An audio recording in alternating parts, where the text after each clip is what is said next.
Super க்ரீமியான Arabic dessert kunafa பண்ணலாமா? நான் முதல்ல இதுக்கு இந்த குனாஃபா டோ தான் எடுத்திருக்கேன். நல்ல நீளமாக சேமியா மாதிரி இருக்கும்.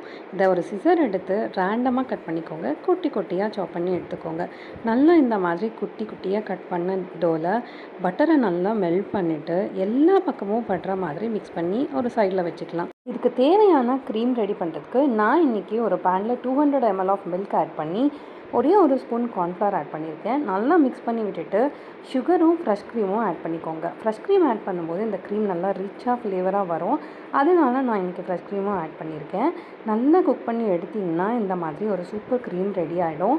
நம்ம குனாஃபாக்கு ஸ்வீட்னஸ் கொடுக்குறது இந்த சுகர் சிரப் தான். அதுக்கு நான் இன்றைக்கி 1 கப் சுகருக்கு 1 கப் வாட்டர் போட்டு நல்லா பாயில் பண்ணி எடுத்துக்கிறேன். ரொம்ப குக் ஆகணும்னு அவசியம் இல்லை, ஜஸ்ட்டு மெல்ட் ஆனால் போதும். அடுத்ததாக ஒரு பேனில் நல்ல பட்டர் க்ரீஸ் பண்ணிவிட்டு நம்ம ரெடி பண்ணி வச்சுருக்கிற குனாஃபா டோவை ஒரு பேஸ் மாதிரி ரெடி பண்ணிக்கலாம். நல்ல பேஸ் மாதிரி ரெடி பண்ணிவிட்டு ஃப்ளாட்டாக இருக்கிற ஒரு கப்பு கிளாஸ் ஏதாவது எடுத்து நல்லா ப்ரெஸ் பண்ணி விட்டுக்கோங்க. இதை ப்ரெஸ் பண்ணி விட்டுட்டு நம்ம ரெடி பண்ணி வச்சுருக்கிற க்ரீமை எல்லா பக்கமும் ஸ்ப்ரெட் பண்ணிக்கோங்க. சென்டரில் ஸ்ப்ரெட் பண்ணிக்கோங்க.